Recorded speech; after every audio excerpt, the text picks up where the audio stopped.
Hello friends, welcome to swift study dedicated to excellence. So friends, हमारा topic चल रहा था बाल विकास का सिद्धांत यानी कि principles of child development. So friends, आज हम डिस्कस करेंगे बाल विकास के सिद्धांत यानी कि प्रिंसिपल्स ऑफ चाइल्ड डेवलपमेंट से रिलेटेड सीटेट में अभी तक प्रीवियस ईयर क्वेश्चंस जितने भी पूछे गए हैं 2011 से लेकर अब तक के, चाहे फिर वो प्राइमरी लेवल हो या फिर जूनियर लेवल हो। तो आइए फ्रेंड्स, सबसे पहले हम डिस्कस कर लेते हैं पेपर फर्स्ट यानी कक्षा 1 से 5 तक के उन क्वेश्चंस को जो कि सीटेट में 2011 से लेकर अब तक पूछे गए हैं। इन क्वेश्चंस के बाद हम वीडियो पूरे देखें क्योंकि आगे हम पेपर सेकंड यानी कि कक्षा 6 से 8 तक के क्वेश्चंस को भी डिटेल करेंगे। सबसे पहला क्वेश्चन है जो कि सीटेट जून 2011 में पूछा गया कि निचली कक्षाओं में शिक्षण की खेल पद्धति मूल रूप से आधारित है। ऑप्शन नंबर फर्स्ट, शारीरिक शिक्षा कार्यक्रमों के सिद्धांतों पर। ऑप्शन नंबर सेकंड, शिक्षण पद्धतियों के सिद्धांतों पर। ऑप्शन नंबर थर्ड, विकास एवं वृद्धि के मनोवैज्ञानिक सिद्धांतों पर। या फिर ऑप्शन नंबर फोर, शिक्षण के समाजशास्त्रीय सिद्धांतों पर। तो बताइए फ्रेंड्स, इनमें से कौन सा ऑप्शन ठीक है। सो फ्रेंड, इस क्वेश्चन का राइट आंसर हो जाएगा ऑप्शन नंबर 3, विकास एवं वृद्धि के मनोवैज्ञानिक सिद्धांतों पर। मैंने पिछली वीडियोस में जब हम टॉपिक ये पढ़ रहे थे तो मैंने उसमें विस्तृत चर्चा की थी कि निचली कक्षाओं में जो शिक्षण की खेल पद्धति होती है वो विकास और वृद्धि के मनोवैज्ञानिक सिद्धांतों पर ही पूर्ण रूप से आधारित होती है। आप उन वीडियोज़ को नीचे डिस्क्रिप्शन बॉक्स में जाकर के लिंक है, वहाँ से आप देख सकते हैं। आइए बढ़ते हैं नेक्स्ट क्वेश्चन की तरफ। नेक्स्ट क्वेश्चन जो कि सीटेट जून 2011 में पूछा गया, निम्न में से कौन सा बच्चे की सामाजिक और मनोवैज्ञानिक आवश्यकताओं के साथ संबंध नहीं है। अब देखिए, इसमें नहीं है पूछा गया है। इस पर काफ़ी सारे क्वेश्चन गलत हो जाते हैं, इसलिए क्वेश्चन को ध्यान से पढ़ना है कि किस क्वेश्चन में नहीं पूछा गया है या नहीं पूछा गया है। इसमें ऑप्शंस हैं। ऑप्शन नंबर फर्स्ट, सामाजिक अनुमोदन अथवा सराहना की आवश्यकता। ऑप्शन नंबर 2, संवेगात्मक सुरक्षा की आवश्यकता। ऑप्शन नंबर 3, शरीर के अपशिष्ट पदार्थों का नियमित रूप से बाहर निकलना। या फिर सानिध्य संगति की आवश्यकता। देखिए, इनमें से जो 3 ऑप्शन हैं वो पूरी तरह से सामाजिक मनोवैज्ञानिक आवश्यकताओं पर संबंधित हैं, लेकिन जो एक ऑप्शन है वो संबद्ध नहीं है सामाजिक और मनोवैज्ञानिक आवश्यकताओं पे। तो हमें पता लगाना है कि वो ऑप्शन कौन सा है। तो बताइए, इनमें से कौन सा ऑप्शन ऐसा है जो कि सामाजिक और मनोवैज्ञानिक आवश्यकताओं के साथ संबद्ध नहीं है। सो फ्रेंड्स, इस क्वेश्चन का राइट आंसर हो जाएगा ऑप्शन नंबर 3, शरीर से अपशिष्ट पदार्थों का नियमित रूप से बाहर निकलना। यही एक ऑप्शन है जो कि सामाजिक मनोवैज्ञानिक आवश्यकताओं के साथ संबद्ध नहीं है। देखिए, बाकी जो ऑप्शन है, सामाजिक अनुमोदन एवं सराहना की आवश्यकता ये जरूरी होती है। संवेगात्मक सुरक्षा की आवश्यकता, ये भी मैंने आपको बताया था कि ये भी बहुत ज़रूरी होती है। और संगति की आवश्यकता, संगति का भी बहुत ज़्यादा फर्क हमारे विकास पर पड़ता है। लेकिन ये जो ऑप्शन थर्ड है ये सामाजिक मनोवैज्ञानिक आवश्यकताओं के साथ संबंध नहीं है, इसलिए इसका यही आंसर ऑप्शन नंबर 3 करेक्ट हो जाएगा। नेक्स्ट क्वेश्चन जो कि सीटेट जून 2011 में ही पूछा गया, विकास कभी ना समाप्त होने वाली प्रक्रिया है, यह विचार किससे संबंधित है। ऑप्शन नंबर फर्स्ट, अंतः संबंध सिद्धांत। ऑप्शन नंबर सेकंड, निरंतरता का सिद्धांत। ऑप्शन नंबर 3, एकीकरण का सिद्धांत। या फिर ऑप्शन नंबर 4, अंतःक्रिया का सिद्धांत। तो बताइए, इसमें से कौन सा ऑप्शन ठीक हो जाएगा। सो फ्रेंड्स, इसका राइट आंसर हो जाएगा ऑप्शन नंबर सेकंड, निरंतरता का सिद्धांत। देखिए, मैंने अपनी वीडियो में डिटेल में चर्चा की थी कि विकास जो है वो कभी ना समाप्त होने वाली प्रक्रिया होती है। ये जन्म लेने के साथ ही शुरू हो जाती है और जीवन पर्यंत चलती रहती है।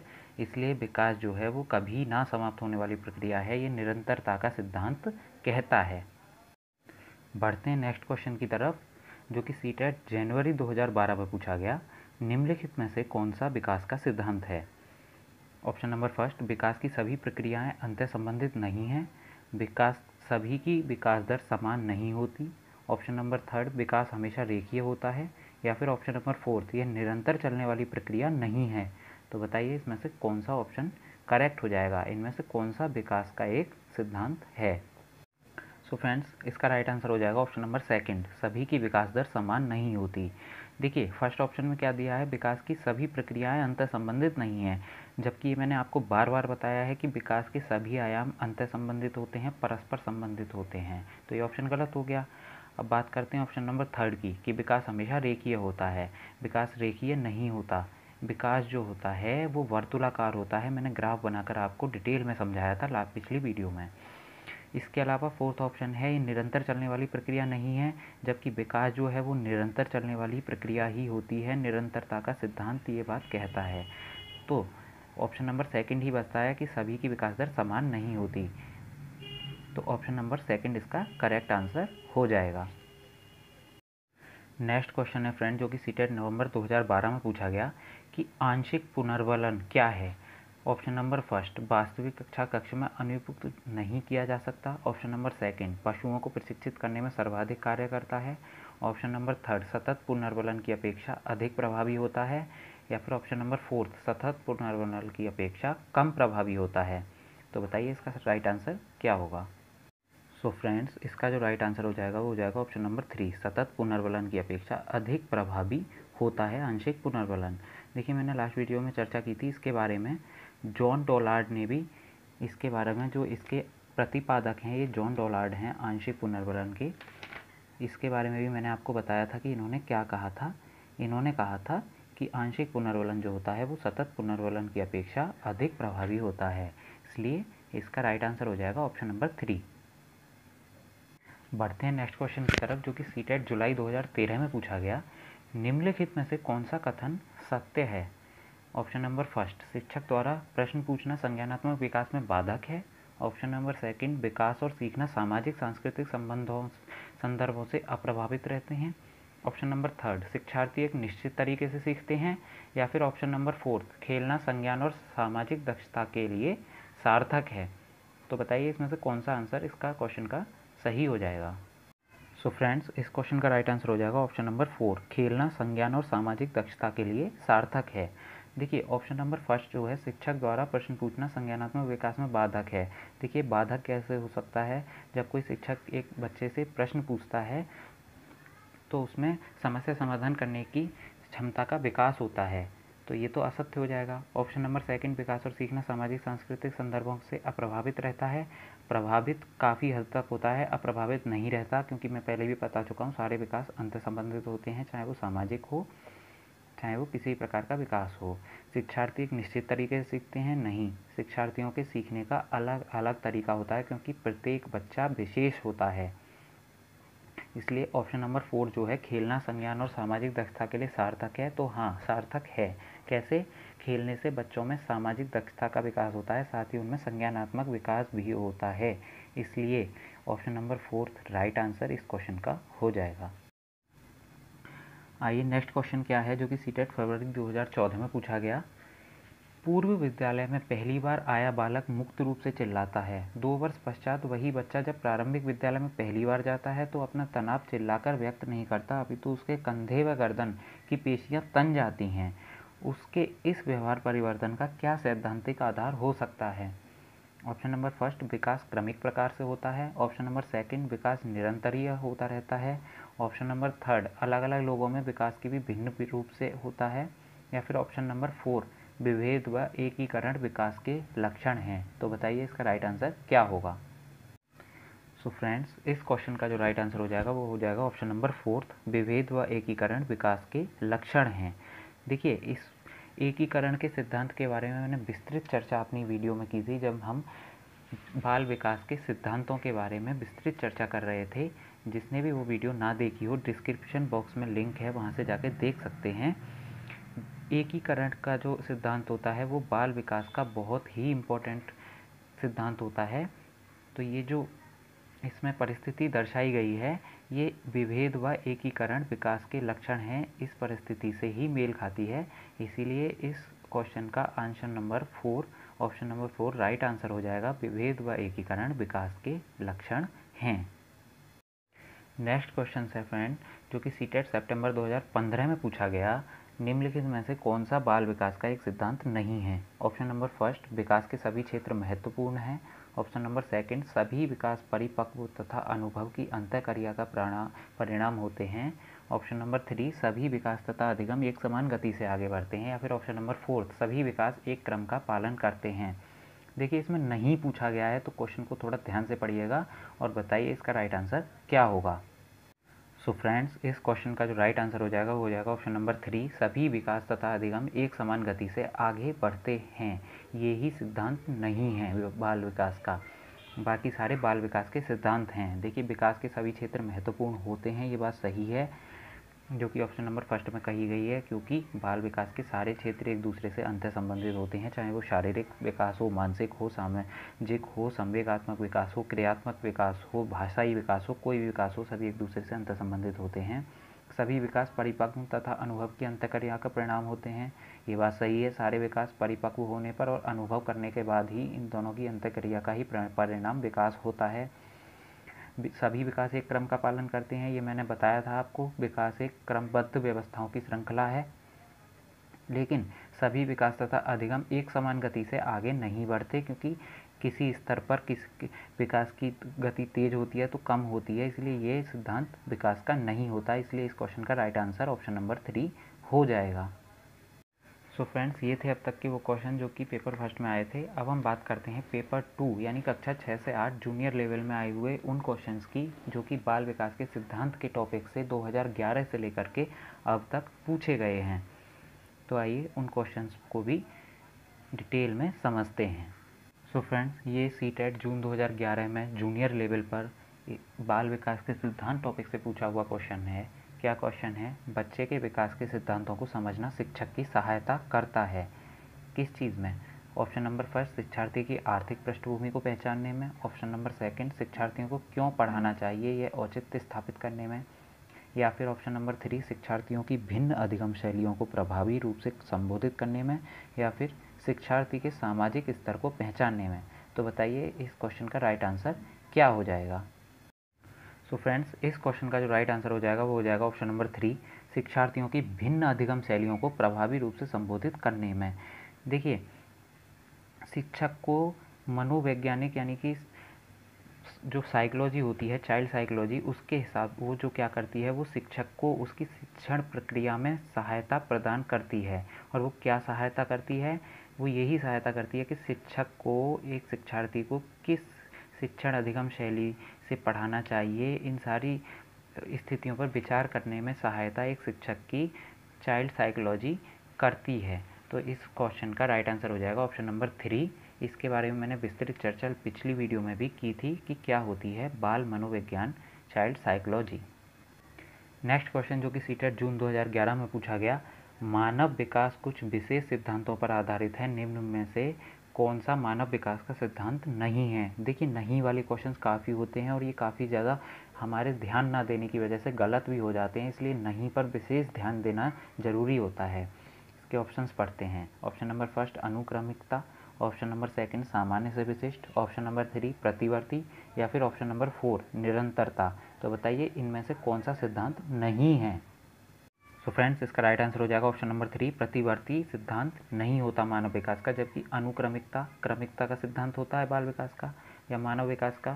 सामान्य से विशिष्ट की ओर विकास बढ़ता है और निरंतरता यानी कि जीवन पर्यंत चलने वाली प्रक्रिया भी विकास की होती है, लेकिन प्रतिवर्ती नहीं होता है मानव विकास, इसलिए ये सिद्धांत नहीं होगा मानव विकास का। बाकी के तीनों सिद्धांत मानव विकास के होते हैं। तो इस क्वेश्चन का राइट आंसर हो जाएगा ऑप्शन नंबर 3, प्रतिवर्ती।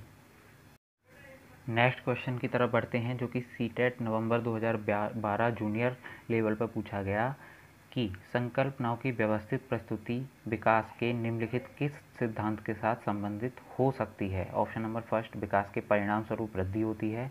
विकास विषम जातीयता के स्वायत्त की ओर अग्रसर होता है। ऑप्शन नंबर 3, विद्यार्थी भिन्न दरों पर विकसित होते हैं।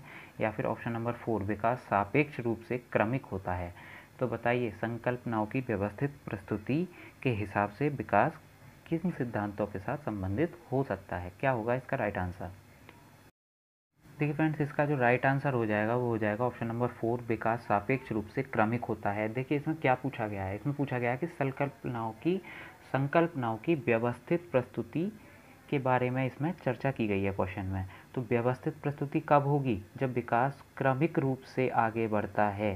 विकास क्रमबद्ध व्यवस्थाओं की श्रृंखला होती है, हमने कई बार पिछली वीडियोस में भी पढ़ा है, इसलिए संकल्पनाओं की व्यवस्थित प्रस्तुति की जब इसमें बात की गई है तो इसमें राइट आंसर हो जाएगा ऑप्शन नंबर 4, विकास सापेक्ष रूप से क्रमिक होता है। अब बात करते हैं नेक्स्ट क्वेश्चन की जो कि जूनियर लेवल पर सीटेट फरवरी 2014 में पूछा गया है। देखिए स्क्रीन पे थोड़ा सा क्वेश्चन कट गया है, मैं पढ़ देता हूँ।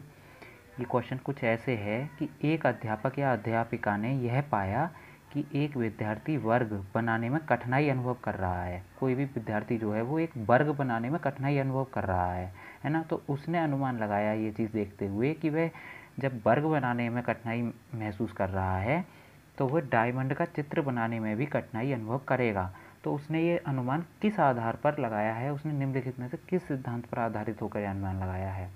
ऑप्शन नंबर फर्स्ट, विकास निरंतरीय होता रहता है। सेकंड, अलग अलग लोगों के लिए विकास की प्रक्रिया भी अलग अलग होती है। ऑप्शन नंबर थर्ड, विकास एक व्यवस्थित क्रम में होने की प्रवृत्ति से संबंध है। या फिर ऑप्शन नंबर फोर, विकास की प्रक्रिया एक उत्परिवर्तनीय प्रक्रिया है। तो बताइए इसका राइट आंसर क्या हो जाएगा। तो फ्रेंड्स, इसका जो राइट आंसर हो जाएगा वो हो जाएगा ऑप्शन नंबर थ्री, विकास एक व्यवस्थित क्रम में होने की प्रवृत्ति से संबंध है। क्यों है? देखिए, मैंने आपको कई बार बताया कि विकास जो होता है वो एक क्रमबद्ध व्यवस्था होती है। और मैंने एक सिद्धांत ये भी बताया था कि विकास की भविष्यवाणी की जा सकती है। पूर्व आधारित रिपोर्ट्स को देखते हुए हम ये अनुमान लगा सकते हैं कि किसी भी बच्चे का विकास किस प्रकार से होगा। और उस शिक्षिका ने, अध्यापिका ने यही देखते हुए अनुमान लगाया है कि जब एक बच्चा वर्ग बनाने में कठिनाई अनुभव कर रहा है तो डायमंड का जो चित्र होता है वो थोड़ा सा वर्ग से हार्ड होता है, तो उसे डायमंड का चित्र बनाने में भी कठिनाई होगी। इसीलिए इसका ऑप्शन नंबर थ्री राइट हो जाएगा आंसर। आइए नेक्स्ट क्वेश्चन क्या कहता है, जो कि सीटेट फरवरी 2015 जूनियर लेवल पर पूछा गया। इनमें से कौन सा बाल विकास का एक सिद्धांत है? विकास परिपक्व तथा अनुभव के बीच अन्योन्य क्रिया की वजह से घटित होता है। ऑप्शन नंबर सेकंड, विकास प्रत्येक बच्चे की गति का सही ढंग से अनुमान लगा सकता है। ऑप्शन नंबर थ्री, अनुभव विकास का एकमात्र निर्धारक है। या फिर ऑप्शन नंबर फोर्थ, विकास प्रबलन तथा दंड के द्वारा सुनिश्चित किया जाता है। बताइए इसका राइट आंसर क्या होगा। सो फ्रेंड्स, इसका राइट आंसर हो जाएगा ऑप्शन नंबर वन, विकास परिपक्व तथा अनुभव के बीच अन्योन्य क्रिया की वजह से घटित होता है। देखिए, सेकंड नंबर ऑप्शन इसलिए गलत है क्योंकि विकास सही ढंग से बिल्कुल सही अनुमान नहीं लगा सकता किसी भी बच्चे की गति का। ऑप्शन नंबर थर्ड इसलिए गलत है क्योंकि अनुभव विकास का एकमात्र निर्धारक नहीं हो सकता, कई सारे निर्धारक होते हैं विकास के। ऑप्शन नंबर फोर्थ में विकास प्रबलन तथा दंड के द्वारा सुनिश्चित किया जाता है। देखिए, हम बच्चे को दंड तो दे ही नहीं सकते। कुछ ऐसे शब्द होते हैं जो कि अगर ऑप्शन में आ जाएं तो वो ऑप्शन स्वतः ही गलत हो जाता है। उन शब्दों के बारे में मैं आगे आने वाली वीडियो में चर्चा करूंगा, एक वीडियो में इस पर बनाऊंगा। फिलहाल इस क्वेश्चन का राइट आंसर हो जाएगा ऑप्शन नंबर फर्स्ट। आइए बढ़ते हैं नेक्स्ट क्वेश्चन की तरफ, जो कि सीटेट सितंबर 2015 में पूछा गया। इनमें से कौन सा विकास का एक सिद्धांत नहीं है? देखिए, फिर से नहीं वाला क्वेश्चन आ गया। तो ऑप्शन नंबर फर्स्ट है इसका, विकास संशोधन योग्य होता है। ऑप्शन नंबर सेकंड, विकास केवल संस्कृति से शासित और निर्धारित होता है। ऑप्शन नंबर थ्री, विकास जीवन पर्यंत होता है। या फिर ऑप्शन नंबर फोर्थ, विकास वंशानुक्रम और पर्यावरण दोनों से प्रभावित होता है। बताइए इसका राइट आंसर क्या होगा। तो फ्रेंड्स, इसका राइट आंसर हो जाएगा ऑप्शन नंबर सेकंड, विकास केवल संस्कृति से शासित और निर्धारित होता है। ऐसा नहीं है। देखिए, पहला ऑप्शन विकास संशोधन योग्य होता है, तो हाँ, विकास संशोधन योग्य होता है। ऑप्शन नंबर थर्ड क्या कहता है, विकास जीवन पर्यंत होता है, तो हाँ, हम जानते हैं विकास जीवन पर्यंत चलने वाली प्रक्रिया है, निरंतरता का सिद्धांत यही बात कहता है। ऑप्शन नंबर फोर्थ, विकास वंशानुक्रम और पर्यावरण दोनों से प्रभावित होता है, तो हमने थोड़ा सा इंट्रोडक्शन में जाना था कि विकास वंशानुक्रम और पर्यावरण दोनों से प्रभावित होता है। हालांकि विकास वंशानुक्रम और पर्यावरण, इस टॉपिक पर मैं आगे आने वाली वीडियोज़ में विस्तृत चर्चा करूँगा। लेकिन अभी जो इसका राइट आंसर हो जाएगा वो हो जाएगा ऑप्शन नंबर सेकंड, विकास केवल संस्कृति से शासित और निर्धारित होता है। ये ऑप्शन गलत है क्योंकि इसमें केवल शब्द जुड़ा हुआ है। अगर इसमें केवल शब्द जुड़ा हुआ नहीं होता तो ये ऑप्शन एक बार को सही हो सकता था, ये भी एक सिद्धांत हो सकता था, लेकिन क्योंकि इसमें केवल शब्द जुड़ गया है इसलिए ये जो है सिद्धांत नहीं है विकास का। क्योंकि विकास कई सारी चीज़ों से प्रभावित होता है, कई सारी चीज़ें मिलकर विकास को निर्धारित करती हैं। इसलिए इसका राइट आंसर हो जाएगा ऑप्शन नंबर सेकंड, विकास केवल संस्कृति से शासित और निर्धारित होता है। ये ऑप्शन, ये बात बिल्कुल गलत है, इसीलिए ये ऑप्शन इसका राइट आंसर हो जाएगा। फ्रेंड्स, बढ़ते हैं नेक्स्ट क्वेश्चन की तरफ, जो कि सीटेट सितंबर 2016 में जूनियर लेवल पर पूछा गया। निम्नलिखित विकास के सिद्धांतों का उनके सही वर्णन से मिलान कीजिए। देखिए, इसमें सही मिलान करना है। समीप दूराभिमुखी दिशा, शिरापदानुमुखी दिशा, अंतर्वैयक्तिक विभिन्नताएं और अंतर्वैयक्तिक भिन्नताएं, और इसको इसके वर्णन से सही मिलान करना है।